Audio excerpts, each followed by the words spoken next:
আমি এখন ছাদে আসলাম। এটা হচ্ছে আমার ছাদ। এটা হচ্ছে একটা আম গাছ, এটাও একটা আম গাছ। দেখেন কত মুকুল আসছে আম গাছে।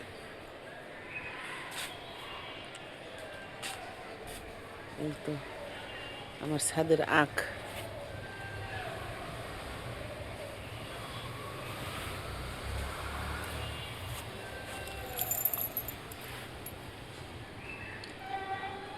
ফুল আসছে।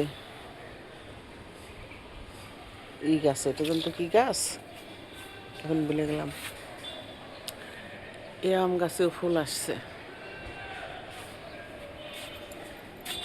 দেখি তো জলপাই আছে কিনা। একটা জলপাইও নাই, আছে।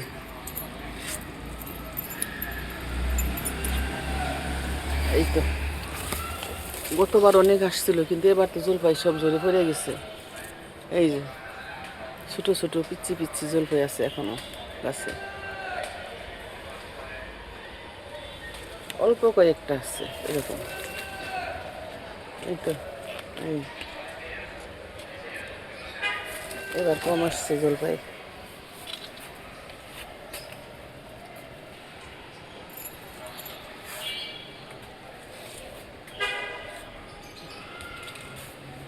এটাও একটা আম গাছ। এবার আমি উপরের ছাদে যাব।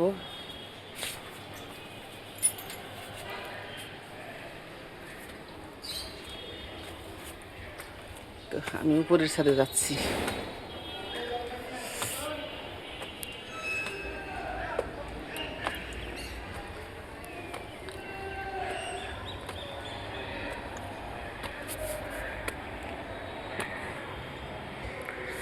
উপরের ছাদ থেকে আমার নিচের ছাদটার ভিউ।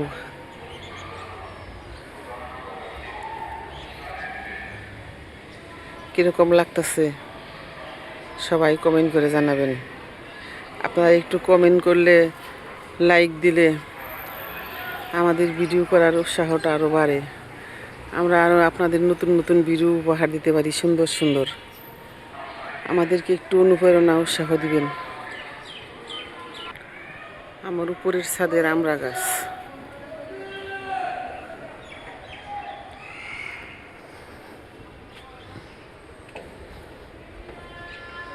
এটা আমার উপরের ছাদের আমড়া গাছ।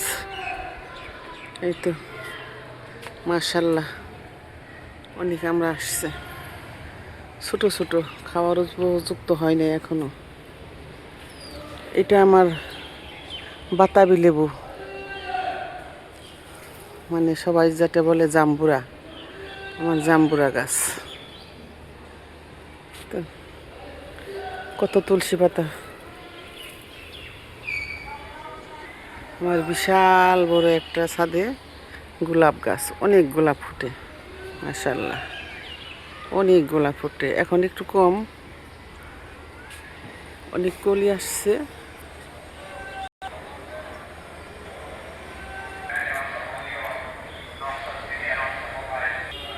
আমার ছাদে আনারসের বাগান। আমি মোটামুটি সব কিছু একটু করতে পছন্দ করি, আমার ভালো লাগে এসব করতে, আমার অনেক ভালো লাগে।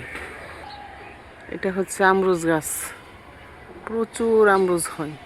এত আমরুজ হয় যে লাঠি দিয়ে ঠিকা দিয়ে রাখতে হয়।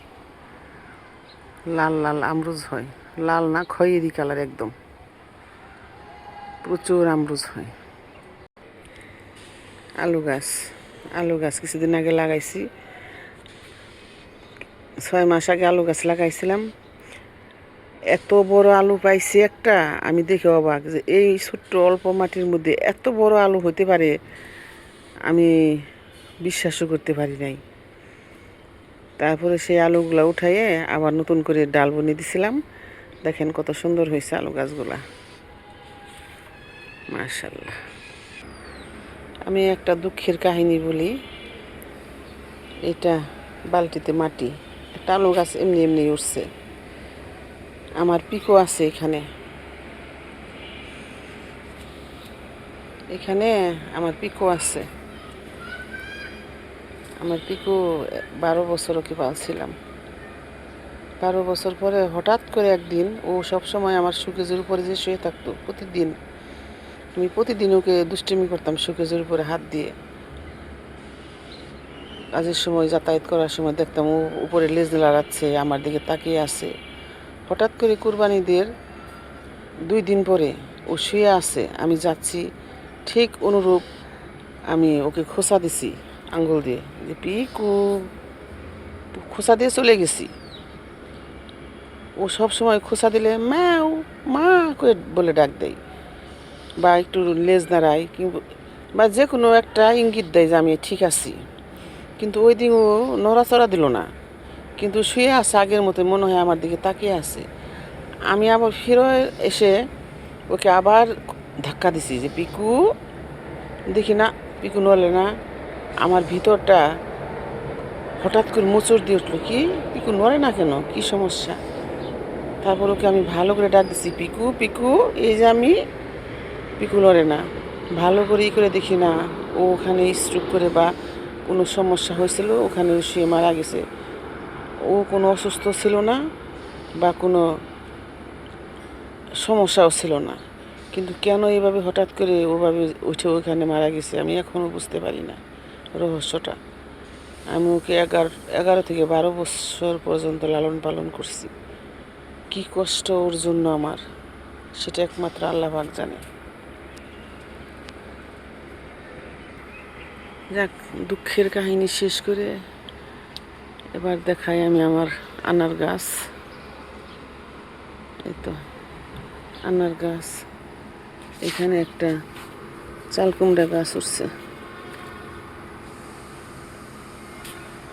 তবে এসব না দেখানোই ভালো। দেখেন আমার ছাদে বাপ্পার ফলন পেয়ারার, এটাকে বাপ্পার ফলনই বলা হয়।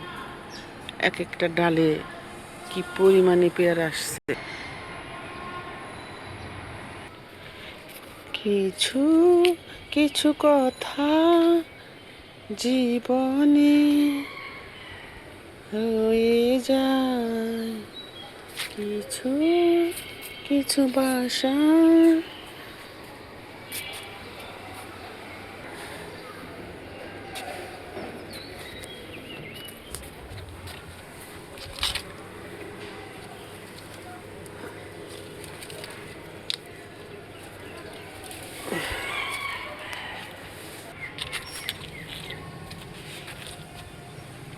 এই তো